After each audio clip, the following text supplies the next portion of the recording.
అని సౌభాగ్య వస్తువుల్లో చెవులకు పెట్టుకునేటటువంటి ఆభరణాలు ఒకటి.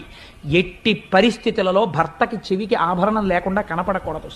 ఏ కారణం చేతనైనా తాటంకములను తీయవలసి వస్తే ఏవి పడితే అవి చెవిలో పెట్టుకుని ఉండడానికి వీలు లేదు.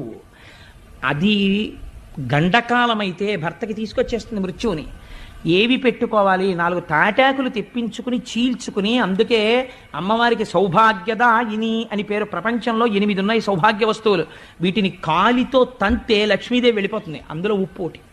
అందుకే ఉప్పొద్దు అని కానీ ఉప్పు తగ్గిందని కానీ భోజనం దగ్గర అనరు. భోజనం అయిపోయిన తర్వాత చెప్తారు ఉప్పు తగ్గిందని. అందుకే ఉప్పు తగ్గిందని ఉప్పు లేదని అనకూడదు కాబట్టి ఉప్పు చివర వేసి వదిలేస్తారు తప్పించి. ఉప్పు అంత మంగళ వస్తువు తెలుసా అండి. అందుచేత ఉప్పు, పెరుగు, అనుములు, తాటి చెట్టు ఇలా కొన్ని ఉన్నాయి. ఆ తాటాకు యందు అమ్మ